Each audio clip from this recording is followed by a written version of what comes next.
भाग्य का लिखा कभी नहीं मिटता। दोस्तों, हम आपके सामने एक ब्राह्मण और यमदूत की कहानी प्रस्तुत करने जा रहे हैं। दोस्तों, अगर आपको हमारी कहानियाँ पसंद आती है तो हमारे चैनल देवदर्शन टीवी को सब्सक्राइब करना न भूलें। किसी गांव में एक बुद्धिमान ब्राह्मण रहता था। उसका एक दोस्त था जो एक पैर से लंगड़ा तथा बहरा था। वह दूसरे गांव में रहता था। एक दिन वह ज्ञानी ब्राह्मण अपने बचपन के दोस्त से मिलने के लिए घर से निकला। उसके दोस्त का घर काफ़ी दूर था। वह ब्राह्मण रास्ते में ही जा रहा था कि उसे अचानक एक हष्ट-पुष्ट आदमी दिखाई दिया। वह भी उसी ब्राह्मण के साथ चलने लगा। तो वह ब्राह्मण उस मनुष्य का नाम पूछता है तो वह अपना नाम महाकाल बताता है।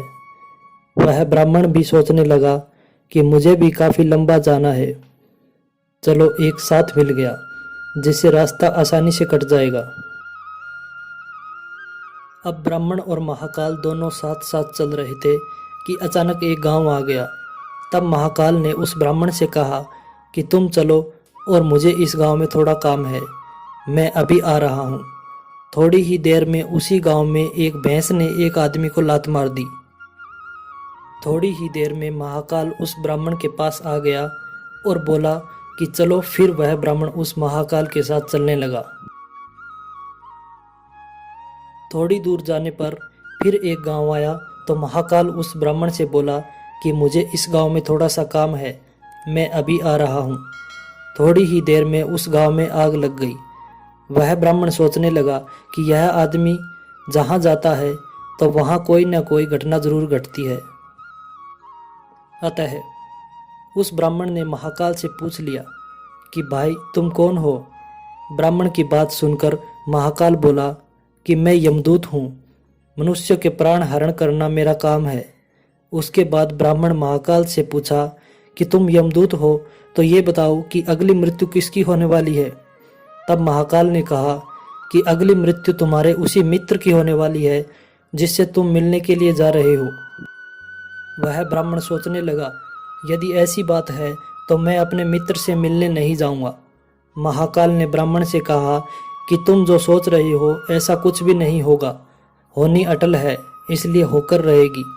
थोड़ी देर में उस ब्राह्मण ने देखा कि उसका मित्र उससे मिलने के लिए बड़ी तेजी से चला आ रहा है। जैसे ही उसका मित्र उस ब्राह्मण के पास पहुंचता है, हृदयाघात होने के कारण उसकी मृत्यु हो जाती है। इससे उस ब्राह्मण को बड़ा पछतावा होता है। वह ब्राह्मण उस महाकाल से पूछता है, अच्छा ये बताओ कि मेरी मृत्यु कब और कैसे होगी। तब महाकाल ने कहा कि तुम्हारी मृत्यु ठीक 6 महीने बाद दूसरे राज्य में फांसी लगने से होगी। वह ब्राह्मण फिर अपने घर गया और सीधे अपने राज्य के राजा के पास गया और ब्राह्मण ने राजा से सारी बात बता दी। तब राजा ने राज्यसभा में यह प्रश्न सबके सामने रखा। तब उस राज्यसभा में यह फैसला लिया गया कि यदि ऐसी बात है तो वह ब्राह्मण इसी राजमहल में 6 महीने तक रहेगा। राजा ने ब्राह्मण के लिए राजमहल में ही व्यवस्था करवा दी। धीरे धीरे समय व्यतीत हो रहा था। उस ब्राह्मण को नींद में चलने की बीमारी थी और यह बात उस ब्राह्मण को नहीं मालूम थी।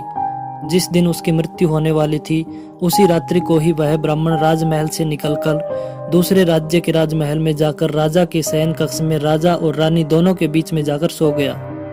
सुबह जब राजा उठा तो उस ब्राह्मण को अपने शयन कक्ष में देखकर बहुत क्रोधित हुआ और उस ब्राह्मण को फांसी की सजा सुना दी। तब वह ब्राह्मण उस राजा से सारी कहानी सुना डाली, जिसको सुनकर वह राजा अपना एक गुप्तचर अपने पड़ोसी राज्य के राजा के पास भेजकर सारी जानकारी ले ली। जिसको सुनकर वह राजा अपने फैसले पर बहुत पछता रहा था। लेकिन उस राज्य का एक नियम था कि एक बार राजा जो सजा सुना दे फिर चाहकर भी उसे नहीं बदल सकता। राजा ने एक राजसभा लगाई और इसका उपाय पूछा।